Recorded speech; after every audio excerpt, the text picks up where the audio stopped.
أنا عمرها ما هتكون موجودة من غير أنت.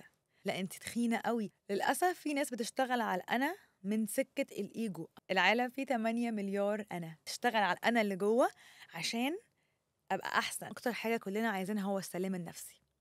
هل فعلا ده في الدين ولا ده في العادات والتقاليد؟ أنا أهم حد في حياتي، وجاي أعيش من دنيا تجربتي أنا. ما أقدرش أغير حاجة في الحياة غيري أنا، بس في نفس الوقت أنا ولا حاجة. أنا جزء من كل أنا فينا هي مجرد جسم بيعيش وعي مختلف، بس كله من نفس المصدر. أنا ناوية أستمتع بحياتي. وزي ما شفتوا من الانترو اللذيذ اللي متعوب فيه ده، لقينا الحمد لله اسم ولقينا سكة هنمشي فيها بقية الحلقات. ما كانش عندي أي شك. لو مش فاهمين أنا قصدي إيه ارجعوا شوفوا الحلقة اللي فاتت. الحمد لله ربنا كرمنا وألهمنا. فيلا بينا نبدأ اوفيشلي أول حلقة من بودكاست أنا. وأنا يارا بالمناسبة، الاسم اللي ما اخترتوش بس أكتر حاجة استعملتها في حياتي. زي ما حياتي مليانة بحاجات تانية أنا ما اخترتهاش، واكتشفت إن معظم الصراعات اللي بنخشها في الحياة بتكون صراعات مع محاولة تغيير حاجات خارجية. تغيير أهلي، تغيير شغلي، تغيير مديري، تغيير البيئة اللي حواليا وأفكارهم، تغيير سياسة البلد اللي أنا عايشة فيها، تغيير فكر جوزي، حتى تغيير ولادي. بينتهي الصراع ده بإحباطي أنا وبإحساسي بالفشل وإحساسي بأن كل حاجة بايظة وكل حاجة منهارة. التغيير الحقيقي واللي بيدوم واللي فعلا بنشوف أثره على نفسنا وعلى اللي حوالينا بيجي لما نقعد مع نفسنا كده قاعدة ونفهم من جوه، نفهم أنا. بس لازم تاخدوا بالكم من حاجة، الموضوع ما يتحولش بإيجو. كل ما الوعي زاد كل ما فهمنا وأدركنا إن أنا ولا حاجة. أنا نقطة في بحر من أنا وتاني أنا وأنا وأنا أنا كلنا أنا عايزين نحس بأهميتنا ونحس باختلافنا، لكن في نفس الوقت إحنا جايين من نفس المصدر.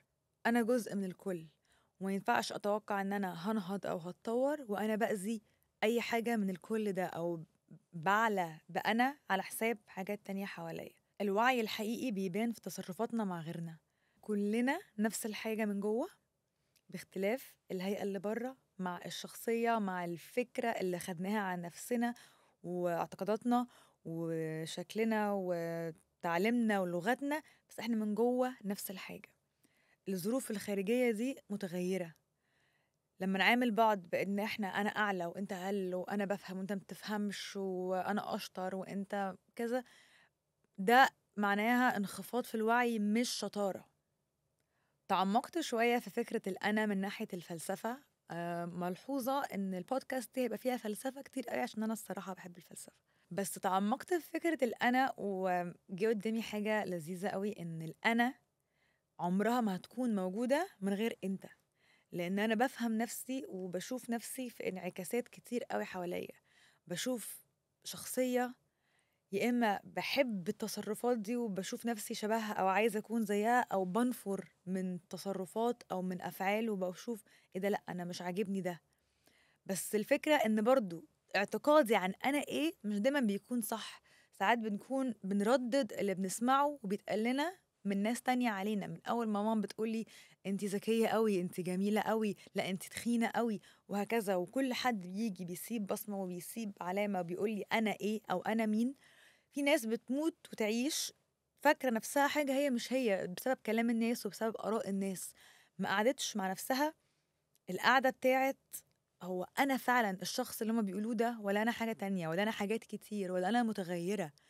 الحقيقة الوحيدة في الحياة هي التغيير. أي حد دلوقتي بيتفرج عليا أكيد مر بتغيير، وكان في حاجات بيقول عليها مش عادية بقت عادية، والعكس صحيح، كان بيشوف حاجات عادية دلوقتي بقى شايفها إيه ده، إزاي ممكن حد يعمل كده. الواحد محتاج إن هو يوسع مخه ويتقبل إن التغيير شيء أساسي ومفروغ منه، عشان إحنا دايما بنتطور ودايما بنتعلم. للأسف في ناس بتشتغل على الأنا من سكة الإيجو. أنا عايزة أبقى أحسن واحدة، وأنا عايزة أبقى أجمد واحدة وأشطر وأنجح وأحلى وكل الكلام ده. الإيجو لما صوته بيعلى الواحد بيبدأ ياخد كل حاجة بيرسونال. لو حاجة ما مشيتش على هواه يبقى كرامتي اتنقحت عليا، او ازاي حد يعمل معايا كده، او ازاي حد يقول لي كده، او ازاي بيشوف نفسه محور الكون وينسى انه محدش مركز معايا زي ما انت متخيل. العالم فيه 8 مليار انا، ولو كل واحد شايف ان هو الشمس اللي بيتمحور حواليها الكون هتبقى غابة. الوعي الحقيقي لما احنا كلنا بنندمج مع بعض ونعلي معرفتنا بنفسنا عشان نتقبل بعض ونتقبل الاختلاف، ويبقى فيه حب أكتر، ما يبقاش فيه عداوة أكتر وصراع ومنافسة. في منافسة جميلة وفي منافسة بتبقى مؤذية. المنافسة الجميلة اللي بتخليك تطور من نفسك، انت هتشتغل على الأنا اللي جوه عشان أبقى أحسن، مش عشان أكسبك وأكيدك والكلام اللي بنسمعه والأفلام بتبقى دايما والتمثيليات بتبقى دايما محسسنا ان هي دي شطارة وهي دي الفتونة والرجولة وهكذا. بس الواحد فعلا لما بيبدأ يشوف هو عايز ايه من الحياة، اكتر حاجة كلنا عايزينها هو السلام النفسي. ما اعتقدش ان في حد عايز يبقى دايما قاعد بيغلي وبينكت ومش مرتاح كده ومستني بيراقب موقف ويشوف. ده دراما مش بجد. الواحد بيحس لما بيكبر او لما بيمر بحاجات كتير انه مش مستاهله، بجد مش مستاهله. فالهدف هو السلام النفسي. والواحد لما بيقلل من الايجو بتاعته ويبدا يحس ان الموضوع مش بيرسونال، انا مش عايزه اثبت حاجه لحد، انا اوريدي عارف قيمتي عشان اشتغلت على انا الداخليه وعرفت ان انا اوريدي حاجه كبيره قوي، انا انسان مكرم، ربنا كرمني وسخر لي حاجات كتير قوي و... وعندي القدرة إني أحقق حاجات كتير قوي بس على مزاجي، مش عشان أثبت حاجة لحد. النفسية بتبقى أهدى وبتبقوا عندكوا تصالح كده مع حاجة تجيلكوا حاجة ما تجيلكوش، حاجة تيجي لحد تاني، تفرحوا لغيركوا. شفت كوت كده عجبتني قوي، إن لو أنت ما بتفرحش للي حواليك دورك مش هيجي. لأن فعلا لما الواحد بيصفي إن هو فعلا فرحان بنجاحات ناس تانية، دوره eventually بيجي وبينجح، لأن هو ماشي على الطريق الصح، مركز على نفسه الأنا الداخلية، بس مش مكبرها على اللي حواليه، وعارف إن هو زيه زي أي حد، كلنا واحد. والحقيقة اللي معرفش بنهرب منها ليه أو بنحاول ننساها، إن إحنا كلنا هيتوفانا الله. حياتنا هنا في يارا في جسمي دلوقتي، في حياتي كده هتنتهي. دي حقيقة مفيش مفر منها. فعندي كذا حاجة عايزة أعملها، عايزة أسيب أثر حلو، عايزة ما أسيبش أثر وحش. الناس لما تفتكر يارا يا إما تفتكر حاجات كويسة، يا إما خلاص يعني مش تفتكر حاجة وحشة. طبعا الأحسن كل ما يفتكروا حاجات كويسة، وكل ما أبقى سبت أثر أو بصمة يفيد الكل بوجودي كأنا، بس يفيد الكل. طبعا ده حاجة كويسة، بس في نفس الوقت إيه أهم حاجة في الرحلة دي؟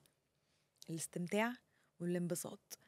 في سؤال دايما بيتسأل اللي هو أنت لو مت دلوقتي ايه الحاجات اللي تبقى ندمت انك ما عملتهاش؟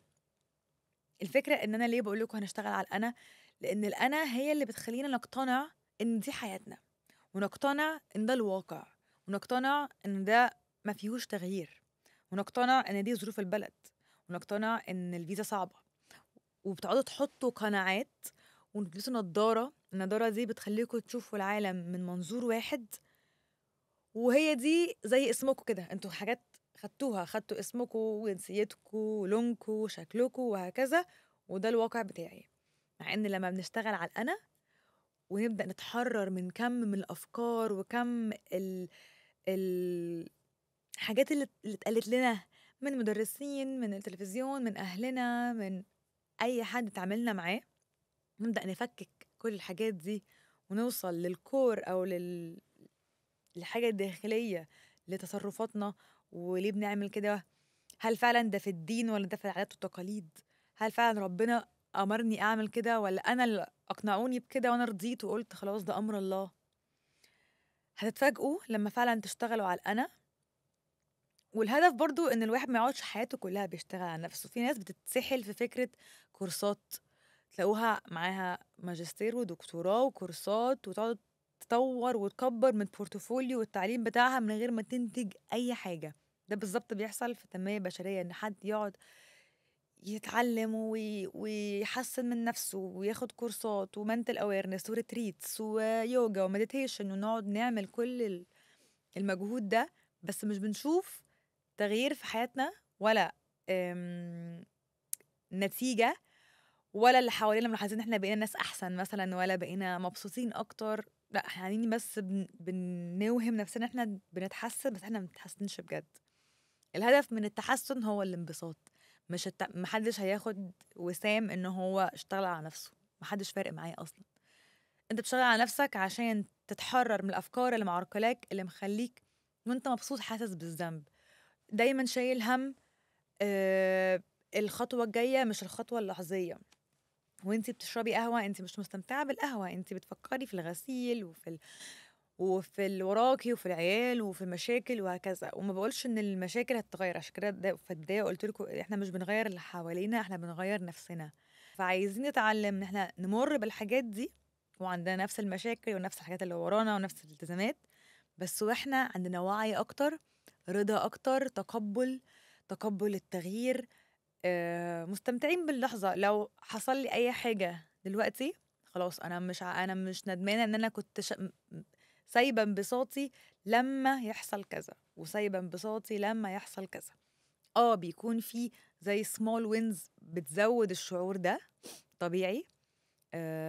نجحت في حاجة، حققت حاجة، خدت جايزة، اتكرمت، الحاجات دي كلها بتزود من الفرحة، بس دي بتكون فرحة لحظية. لو الأصلي مش موجود بتاع السلام النفسي، الحاجات دي هتروح وهتبقى زي الدوبامين، عايزين أكتر. فما بنبسطش غير لما نحقق الحاجة دي ونثبت إن إحنا نستاهل ونستحق، وإن إحنا محتاجين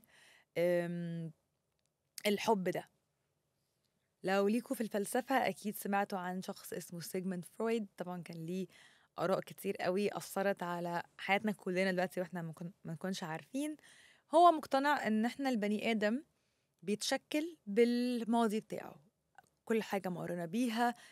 السبكونشس بتاعنا والعقل اللاواعي هو اللي بيدير حياتي، هو اللي جواه كل ذكرياتي في الطفولة وكل حاجة أنا مريت بيها، وهو اللي بيتحكم في حياتي دلوقتي. ودي باعت كتير قوي مع الكابيتاليزم أو الرأسمالية، عشان باعوا على حسها دكاترة نفسيين وطب نفسي وأدوية وحاجات تغير يعني كانت سكيلبل قوي ان هي تبقى حاجة مربحة. فدي اكتر نظرية انتشرت، مع ان في نظريات تانية كتير احسن وممكن تخلي، او مش شرط تبقى احسن، بس ممكن تبقى بتسند دي. مش بس ده، الناس لما بتعيش في ان انا خلاص انا الماضي بتاعي، ساعات بتيأس او بتحبط او بتستسلم ان ده الواقع بتاعي. في حد زي أدلر بقى كان العكس، كان شايف ان البني ادم بيعرف نفسه بهو نفسه يكون ايه، بالجول بتاعه مش بالباست بتاعه. وبرضه النظرية دي لوحدها مش كفاية، لأنه ما ينفعش أتجاهل برضه الماضي بتاعي، الاتنين مع بعض مطلوبين. وتالت واحد بقى هو كارل يونغ، اللي كان شايف إن أنت ولا الماضي ولا المستقبل، أنت الاتنين، أنت النور والضلمة.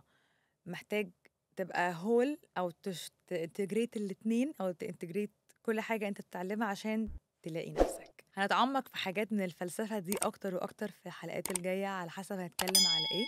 بس حبيت أقول لكم إن في ناس كتيرة قضت حياتها بتحاول تكتشف الأنا، والواحد بيعرف إزاي إن هو فعلا عايش، مش ميت، ومش عايش يعني بيتنفس، عايش يعني عايش زي ما ربنا كان خلقنا عشان نعيش ونطلع ونشوف الطبيعة ونبص جوانا.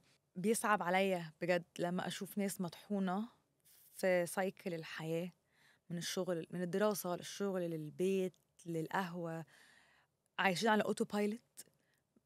من كتر أنا متفهمة إن الحياة بتاخدنا، أو متفهمة إن المسؤوليات بتحسسنا إن إحنا لازم نعمل كده، مفيش حل غير كده ومفيش طريقة غير كده. و...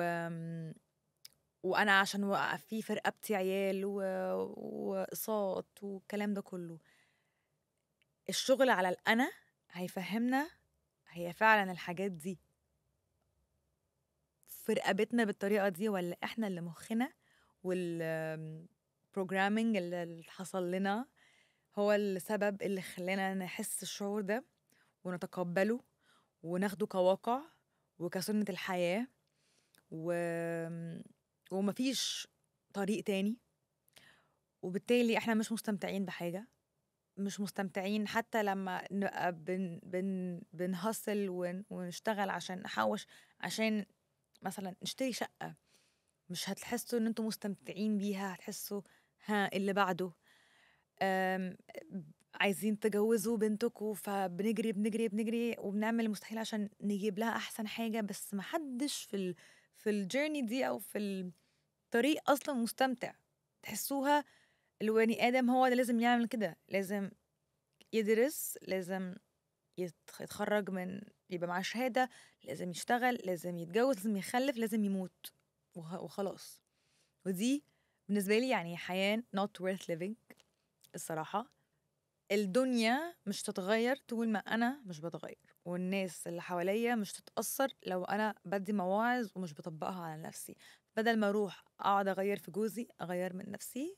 والتغيير لو فعلا حقيقي ومن جوه هيبان عليا، وجوزي هيتأثر وهيبقى حابب يشوف ايه اللي حصل، عايز هو كمان يتغير، وهكذا. والدايرة تبدأ توسع للناس اللي تعرفوها، وكل ما كان عندكم انفلونس اكبر كل ما وسعتوا الدايره والدنيا هتتحسن. بس محدش ينفع يروح يغير العالم عشان عنده اراء غير اللي هو شايفها منتشره، وهي النورم بقى كده، وده الناس كلها بتعمل كده، فانت ده ضد تفكيرك الحالي. فانت في صراع ان كلكم غلط وكلكم مش فاهمين حاجه وانا بس اللي فاهم وانا عايز افرض رايي.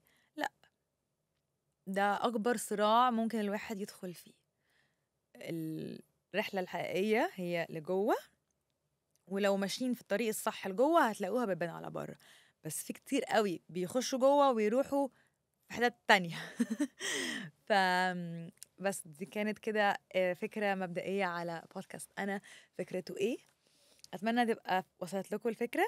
هسيب لكم سؤال يخليكم تفكروا شوية وتشغلوا مخكم وتردوا عليا في الكومنتس تحت. لو شلنا كونسبت الفلوس خالص، ما بقاش في حاجة اسمها فلوس ولا قيمة ولا سيرفيس مقابل فلوس، شكل الحياة، شكل اليوم بتاعكم هيبقى عامل ازاي؟ ايه هتصحوا من النوم تعملوا ايه؟